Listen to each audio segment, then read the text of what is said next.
You are listening to Alex Nanlohi Podcast, to know the Lord and to make Him known.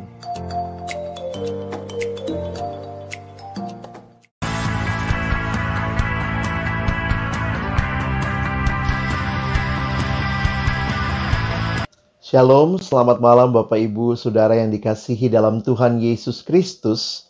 Bersyukur malam hari ini kembali kita akan belajar akan kebenaran firman Tuhan. Tema yang saya angkat untuk kita pikirkan malam hari ini adalah dari kalimat Yesus sendiri ketika Dia berkata, "Aku datang supaya mereka mempunyai hidup." Menarik untuk memperhatikan apa yang dimaksud dengan hidup. Apakah hidup sekadar sebuah kronologi dari manusia lahir, lalu dia bertumbuh, berkembang menjadi anak-anak, menjadi remaja, orang dewasa, lalu kemudian menjadi lansia, sampai akhirnya meninggal dunia? Ada banyak konsep yang diberikan dalam dunia ini tentang hidup. Anak-anak masa kini sering mengatakan YOLO. Apa itu? You only live once. Karena engkau cuma hidup satu kali, ya udah. Hidup yang engkau jalani, nikmatilah. Karena engkau hanya hidup satu kali. Lalu ada juga yang berkata, karena hidup cuma satu kali, ya ayo coba semua begitu ya. Cobain aja. Beberapa tahun yang lalu kita mungkin mengingat ada iklan yang berkata, buat anak kok coba-coba ya. Maka ini juga jadi menarik. Kalau kita bicara hidup, masa sih hidup coba-coba, hidupku coba-coba. Nah, bagaimana kita memandang kehidupan? Di dalam kekristenan ada satu hal yang menarik ketika berbicara apa artinya menjadi orang Kristen. Kekristenan bukan sekadar ritual. Kekristenan bukan sekadar agama. Tetapi kekristenan adalah relasi dengan Allah melalui Yesus Kristus. Christianity isn't just a religion. It is a relationship with God through Jesus Christ. Karena itu ketika saudara dan saya hidup di dalam hidup hari ini, kita tidak akan terlepas dari Kristus jika kita mengaku sebagai orang Kristen. Maka mari kita belajar untuk mengenal dan melihat siapakah Yesus ini yang hidup kita terkait dengan Dia. Ketika Yesus datang 2000 tahun yang lalu, Dia memberikan sebuah kehidupan. Kehadirannya bahkan membelah dunia menjadi dua sejarah yang besar yang disebut dengan BC, before Christ, sebelum Masehi, dan mulai dari Yesus datang menandai sebuah era yang baru yang disebut AD atau Anno Domini, tahun Tuhan kita. Siapakah Yesus ini yang kelahirannya di dalam dunia bahkan menandai sejarah dunia terbelah menjadi dua sebelum Kristus dan sesudah Kristus? Tetapi bukan hanya dalam sejarah dunia, tetapi kehadirannya di dalam kehidupan kita sebagai orang yang percaya, kehadirannya membawa kehidupan. Karena itu ingat, Christian without Christ, wah itu tinggal ian saudara ya, I am nothing. Kita harus melihat hidup kita terkait dengan Kristus yang adalah Tuhan dan Juru Selamat dalam hidup kita. Di dalam Yohanes pasal yang ke-10, ayat yang ke-10 dan 11, kita membaca kalimat yang juga menjadi tema kita malam hari ini. Saya bacakan dua ayat ini bagi kita. Pencuri datang hanya untuk mencuri dan membunuh dan membinasakan. Aku datang, kata Yesus, supaya mereka mempunyai hidup dan mempunyainya dalam segala kelimpahan. Ayat 11. Akulah gembala yang baik. Gembala yang baik memberikan nyawanya bagi domba-dombanya. Bapak, Ibu, Saudara yang dikasihi Tuhan, kalau kita memperhatikan bagian ini, Yesus memperkenalkan dirinya sebagai gembala yang baik. Yesus adalah teladan, seorang gembala yang sejati, gembala yang baik, yang dikontraskan dengan gembala masa itu, yang juga ada yang namanya gembala upahan. Gembala yang justru ketika ada bahaya yang datang kepada domba-domba, dia yang lari terlebih dahulu karena dia bukan pemilik dari domba-domba itu, dia cuma seorang upahan. Bahkan di dalam Yohanes 10 ayat 10a yang kita baca tadi, dikatakan pencuri. Siapakah pencuri ini? Tentunya semua jenis gembala yang kerinduannya. Perhatikan, 3M saudara. Hanya untuk mencuri dan membunuh dan membinasakan. Kira-kira siapa yang paling pingin orang-orang yang percaya pada Kristus untuk terhilang? Wah, ini tentunya adalah si iblis sendiri. Yang programnya jelas, mencuri, membunuh, dan membinasakan. Tetapi Yesus berkata, "Aku datang supaya mereka mempunyai hidup dan mempunyainya dalam segala kelimpahan." Apa itu hidup yang berkelimpahan? Perhatikan terjemahan yang lain di dalam terjemahan bahasa Indonesia masa kini. Pencuri datang hanya untuk mencuri, untuk membunuh, dan untuk merusak. Tetapi aku datang, kata Yesus, supaya manusia mendapat hidup. Hidup berlimpah-limpah. Bapak, Ibu, Saudara yang dikasihi Tuhan, apa artinya kehadiran Yesus itu membawa hidup? Bukankah kita sudah hidup? Disinilah kita akan melihat apa yang menjadi konteks daripada Injil Yohanes. Ketika berbicara tentang hidup, kita memperhatikan hidup yang Yesus berikan bukanlah hidup yang biasa, melainkan hidup yang penuh dan berkelimpahan. Itulah hidup yang sejati, hidup yang kekal, yang hanya bisa saudara dan saya peroleh dari Yesus. Hati-hati menafsirkan hidup yang berlimpah hanya terkait dengan kita mempunyai apa yang kita inginkan, mempunyai banyak barang, mempunyai banyak harta. Tentu Tuhan sanggup memberikan semua itu. Tetapi kalau saudara memperhatikan ayat ini, saya mengutip kalimat pendeta John Piper yang berkata, "Abundant life is not about having stuff." Hidup yang berkelimpahan yang dimaksud di sini bukanlah memiliki banyak barang, banyak harta. It is about having peace, having joy, and having God. Tetapi ini adalah tentang memiliki kedamaian, memiliki sukacita, dan tentunya memiliki Allah. Dialah sumber segala sesuatunya. Bahkan kalau saudara memperhatikan konteks Injil Yohanes, kata hidup menjadi salah satu kata favorit, kata kunci di dalam Injil Yohanes. Dan hampir setiap kali kata hidup itu muncul di dalam Injil Yohanes, ini merefer kepada kehidupan yang kekal, yang dinyatakan sebagai pemberian Allah di dalam anaknya Yesus Kristus. Contohnya, Yohanes 3:16 tentunya ya, kita mengingat, supaya mereka beroleh hidup yang kekal. Sehingga hidup di sini adalah hidup yang bukan sekadar terkait dengan memiliki harta benda, tetapi hidup yang memiliki kepastian keselamatan akan hidup yang kekal. Seperti apa hidup yang kekal itu? Apakah hidup yang kekal itu nanti akan kita terima? Menarik, sebuah penjelasan menyatakan demikian. Hidup yang kekal ini bukanlah sesuatu yang nanti akan dialami pada masa mendatang sesudah kematian, tetapi inilah hidup yang sudah dimulai dari sekarang bagi setiap yang percaya. Di mana penjelasan akan fakta ini? Saudara bisa memperhatikan dalam Yohanes pasal 17 ayat yang ketiga, ketika Yesus berkata, inilah hidup yang kekal itu, yaitu bahwa mereka mengenal Engkau, satu-satunya Allah yang benar, dan mengenal Yesus Kristus yang telah Engkau utus. Kapan ini terjadi?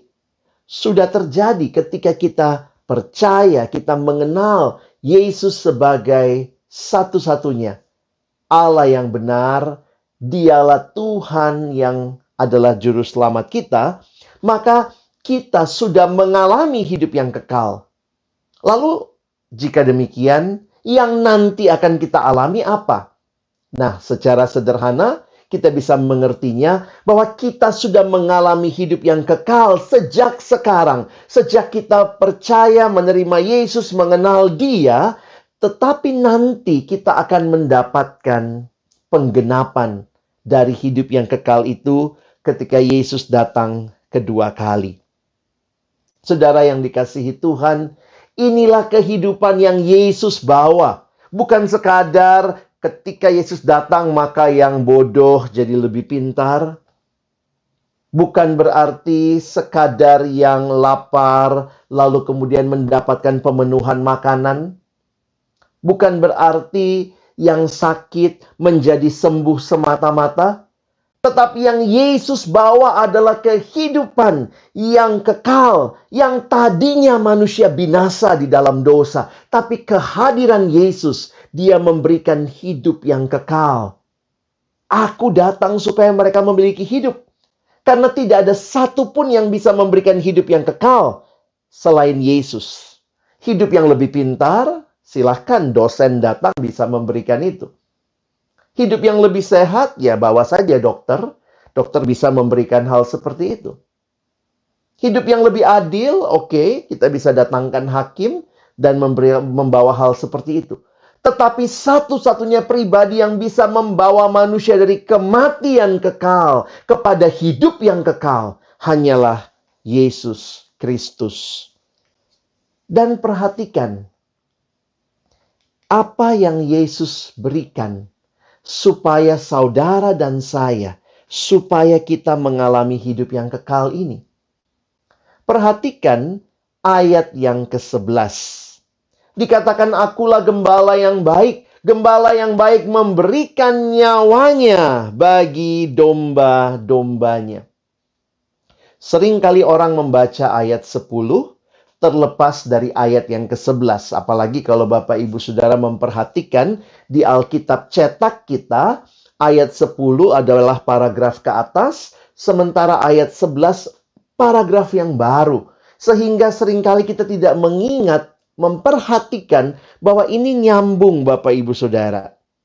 Bagaimana kita mengalami hidup yang kekal di ayat 10 yang Yesus bawa? Itu karena Dia adalah gembala yang baik yang memberikan nyawanya bagi domba-dombanya. Ini bukan hidup yang kita peroleh dengan gratis, harganya murah. Betul gratis karena diberikan cuma-cuma oleh Yesus, tetapi tidak gratisan karena harganya adalah pengorbanan Yesus yang sangat mahal. Darahnya yang tercurah bagi penebusan dosa kita. Dia juru selamat kita. Bapak Ibu Saudara, perhatikan kalimat yang dituliskan di dalam Yohanes 15. Yesus berkata, tidak ada kasih yang lebih besar daripada kasih seorang yang memberikan nyawanya untuk sahabat-sahabatnya. Kamu adalah sahabatku, jikalau kamu berbuat apa yang kuperintahkan kepadamu. Maka apa yang sekarang harus menjadi sikap kita yang telah menerima hidup yang berkelimpahan ini, hidup yang kekal ini? Ada beberapa hal yang ingin saya bagikan sebagai aplikasi bagi kita. Yang pertama, hidup yang sekarang telah kita miliki di dalam Kristus, hidup yang kekal, seharusnya juga menjadi hidup yang memiliki tujuan. Tujuannya tujuan siapa? Tujuannya adalah rencana Allah yang Dia nyatakan. Efesus 2 ayat 10 berkata, karena kita ini buatan Allah, diciptakan dalam Kristus Yesus untuk untuk melakukan pekerjaan baik. Pekerjaan seperti apa yang dipersiapkan Allah sebelumnya? Rencana Allah digenapi dan Ia mau supaya kita hidup di dalamnya. Maka bagi kita sekarang, marilah kita memiliki kehidupan yang berjalan di dalam rencana Allah. Karena kita tahu hidup yang kita saat ini jalani adalah hidup yang memiliki tujuan. Di bagian yang lain, Paulus berkata, hiduplah dipimpin oleh Roh. Perhatikan di dalam Galatia 5. Dikatakan jikalau kita hidup oleh Roh, baiklah hidup kita juga dipimpin oleh Roh. Dan apa yang terjadi ketika hidup dipimpin oleh Roh? Maka menghasilkan buah Roh. Galatia 5:22-23. Tetapi buah Roh ialah kasih, sukacita, damai sejahtera, kesabaran, kemurahan, kebaikan, kesetiaan, kelemah lembutan, penguasaan diri. Tidak ada hukum yang menentang hal-hal itu. Inilah hidup yang diberikan bagi kita. Hidup yang harusnya menghasilkan buah Roh. Dan terakhir, hidup yang memiliki pengharapan. Bukan lagi hidup di dalam keputusasaan, hidup di dalam keraguan akan masa depan, tetapi hidup yang penuh pengharapan. Perhatikan apa yang Petrus tuliskan di 1 Petrus 1 ayat 3 dan 4. Terpujilah Allah dan Bapa Tuhan kita Yesus Kristus yang karena rahmat-Nya yang besar telah melahirkan kita kembali oleh kebangkitan Yesus Kristus dari antara orang mati, perhatikan, kepada suatu hidup yang penuh pengharapan. Untuk menerima suatu bagian yang tidak dapat binasa, yang tidak dapat cemar, dan yang tidak dapat layu, yang tersimpan di sorga bagi kamu. Maka Bapak Ibu Saudara yang hari ini, ketika kita rindu, hidup kita adalah hidup yang mengalami hidup yang Yesus bawa. Ingat kalimatnya, aku datang supaya mereka mempunyai hidup dan mempunyai dalam segala kelimpahan. Bagaimana kita mengalami ini? Mari buka hati kita. Kita terima Yesus sebagai satu-satunya Tuhan dan Juru Selamat di dalam hidup kita. Ini generasi GPS, posisi katanya sangat penting. Tapi malam hari ini mari pastikan lagi, di mana posisi kita? Di dalam Yesus kah? Berarti kita mengalami hidup yang kekal atau kita masih hidup di dalam dosa? Mengikuti sang pencuri yang hanya mencuri, membunuh, dan membinasakan. Tetapi Yesus datang supaya kita memiliki hidup dalam segala kelimpahan. Hidup yang punya tujuan. Hidup yang dipimpin oleh Roh, dan hidup yang penuh pengharapan. Selamat menikmati hidup yang sesungguhnya yang Yesus bawa melalui pengorbanannya yang Dia berikan supaya saudara dan saya yang harusnya binasa boleh mengalami hidup yang kekal. Amin.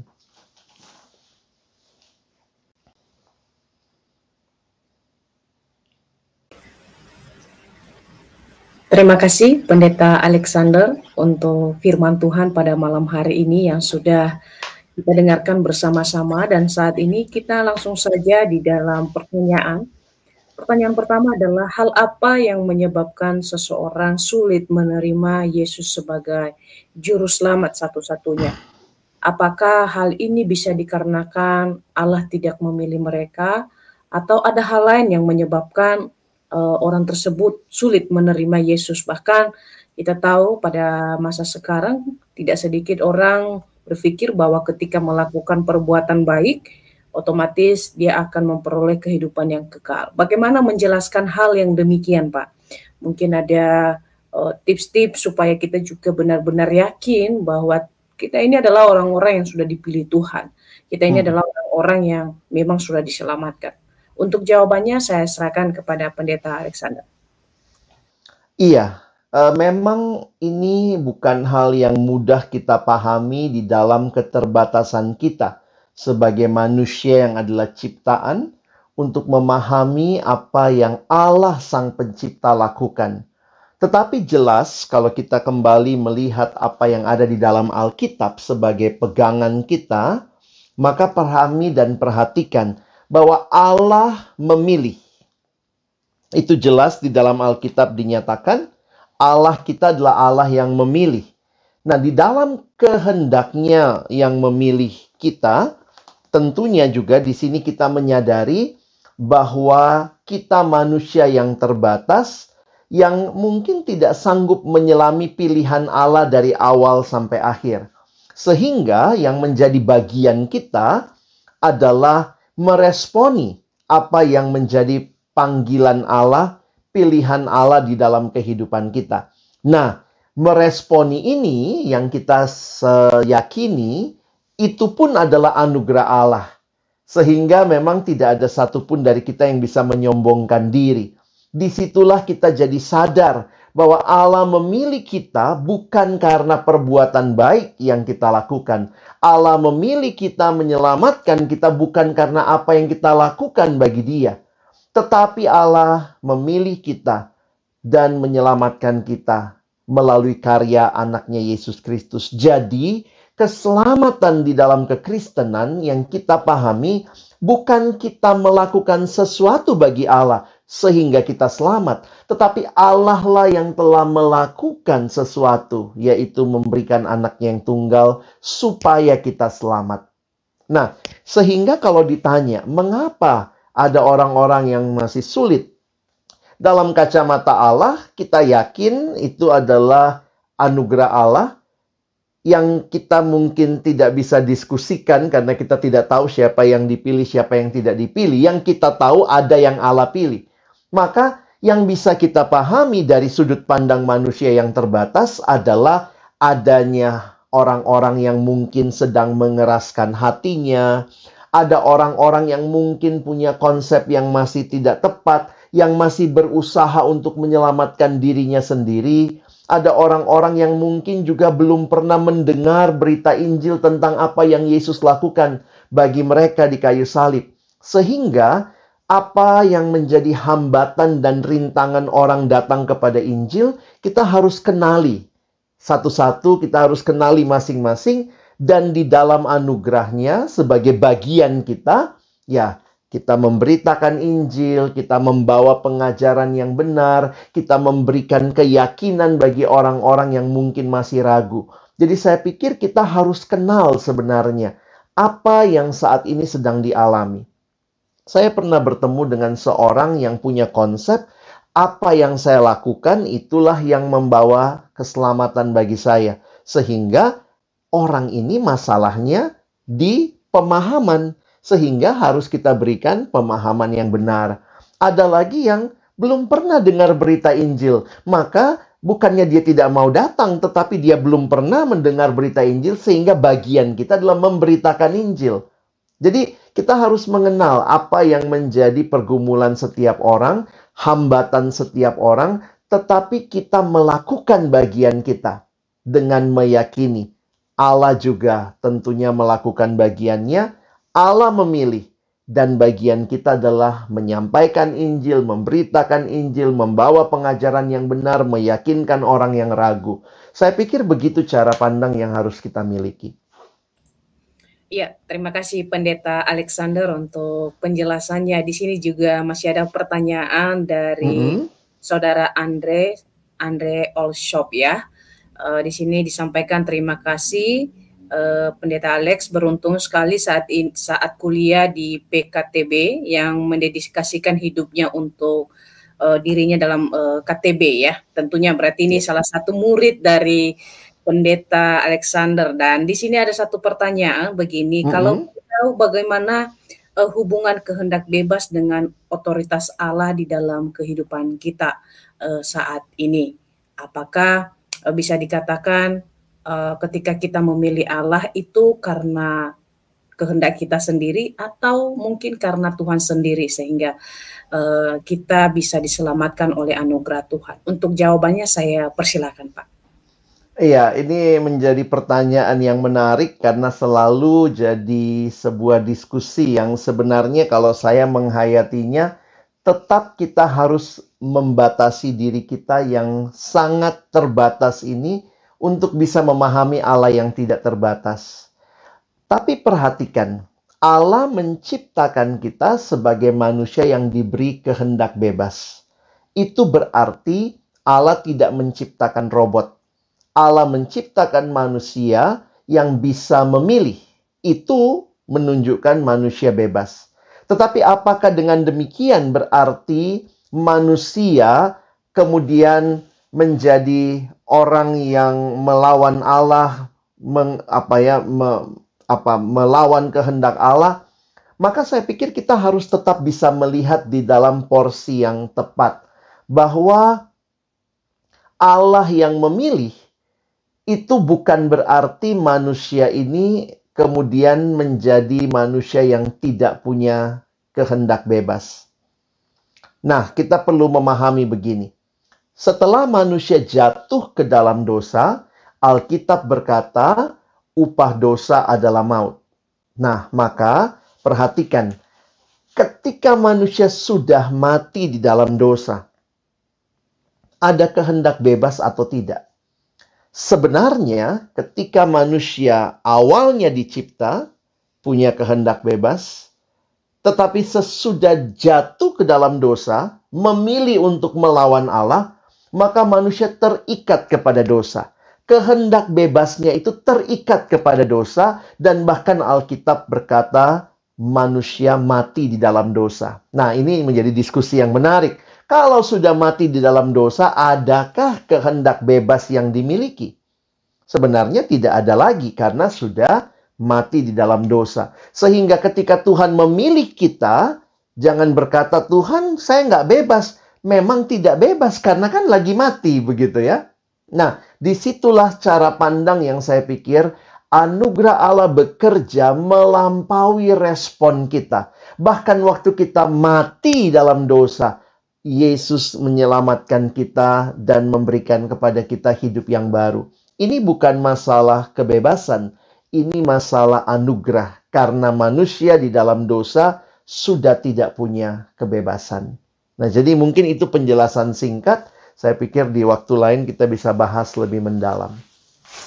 Iya, ini tentu satu pertanyaan yang menarik yang mungkin ini pembahasannya akan bisa lebih luas lagi ya. Dan berharap nanti ada topik-topik yang menjelaskan tentang hal ini. Dan di sini juga ada pertanyaan yang dari Fakta Kristen menyebutkan begini, Pak. Bagaimana cara yang sopan untuk orang yang tidak percaya Tuhan ya, bahwa di luar Kristus tidak ada keselamatan. Bagaimana menjelaskan kepada mereka, dan bahkan terkadang umat Kristen dianggap terlalu percaya diri dalam hal keselamatan ya. Udah yakin percaya ya. Bagaimana cara memberikan penjelasan yang baik bahwa ini benar-benar satu jaminan bahwa hanya di dalam Kristus ada keselamatan. Supaya juga jangan sampai orang akhirnya merasa kita terlalu sombong mungkin atau terlalu pede begitu ya. Nah, saya kira mungkin dari Pendeta Alexander ada tips sederhana supaya ketika kita memberitahukan kepada saudara-saudara kita mungkin bahwa hanya di dalam Kristus ada keselamatan itu sendiri. Wah, ini menarik sekali ya, apalagi di tengah-tengah saat ini di mana banyak diskusi ya tentang kekristenan yang sepertinya semua agama baik, semua agama mengasihi, semua agama bisa menyelamatkan. Saya pikir kalau kita mengerti anugerah dengan baik, tentunya tidak akan membuat kita sombong. Karena anugerah itu menyatakan bukan apa yang kita lakukan yang bisa menyelamatkan kita. Anugerah itu menyatakan saya selamat. Itu semata-mata hanya karena kasih karunia Allah. Sehingga saya senang dengan ilustrasi sederhana ini. Ilustrasi sederhana tentunya pasti punya keterbatasan. Tetapi ini mengingatkan saya.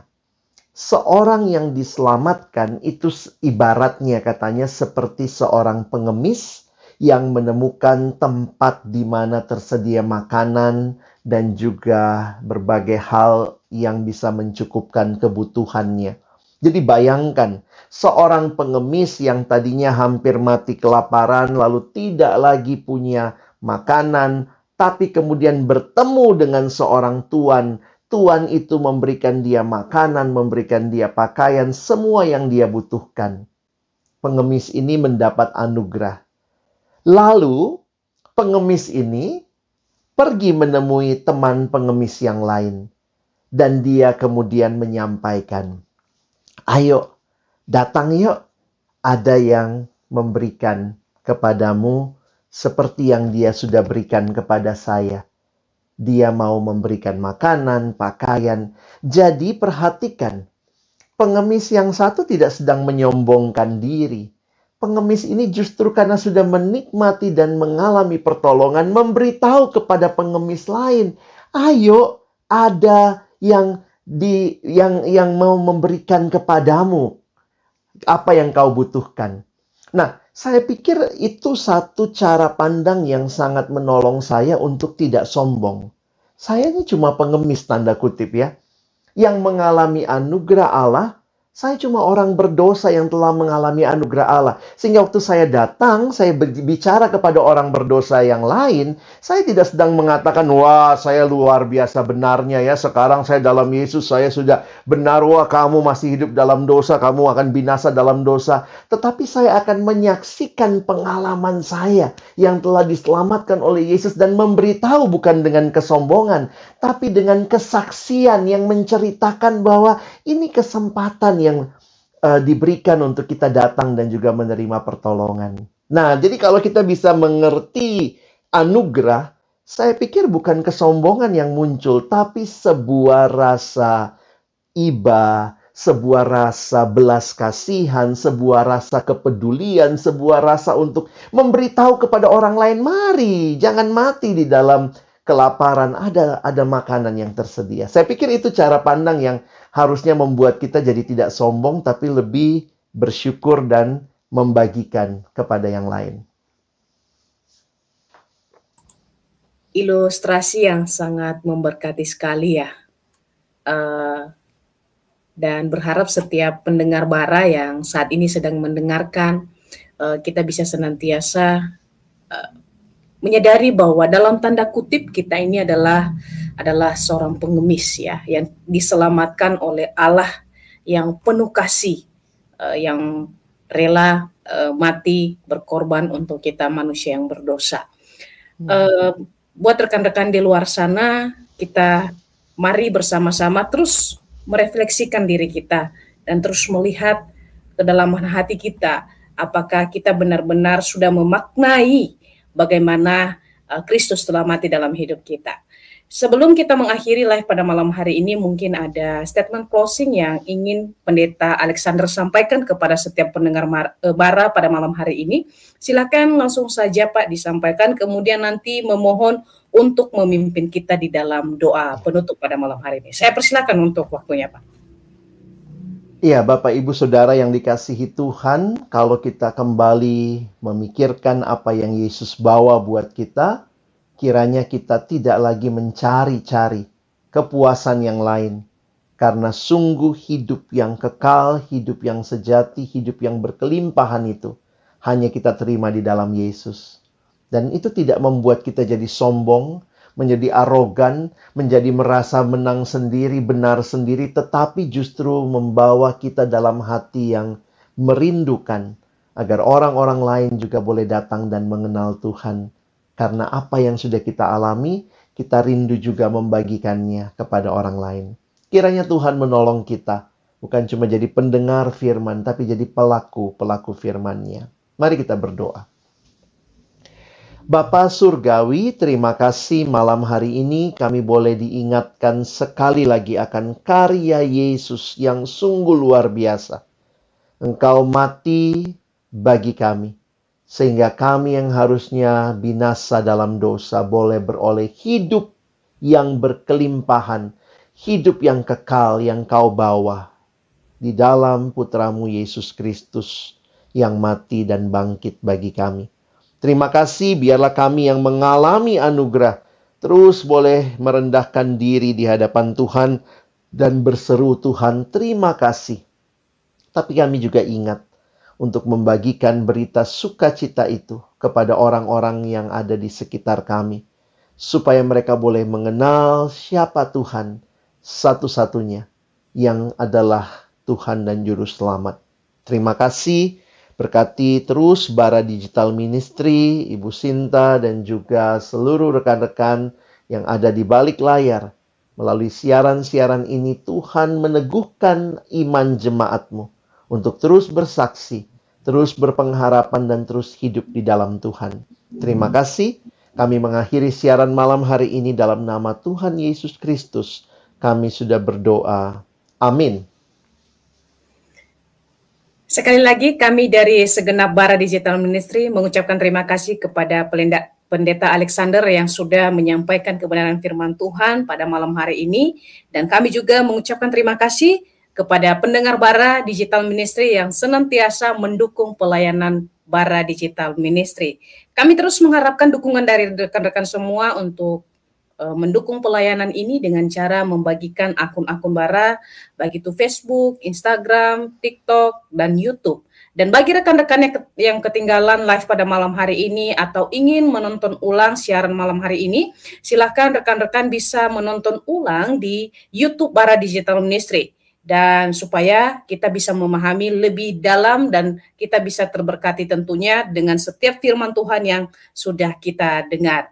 Dan jangan lupa untuk terus mengikuti live Bara setiap hari jam 7 malam. Saya Sinta Lestari dari Bara Digital Ministry mengucapkan selamat malam. Tuhan Yesus memberkati kita semua. Shalom.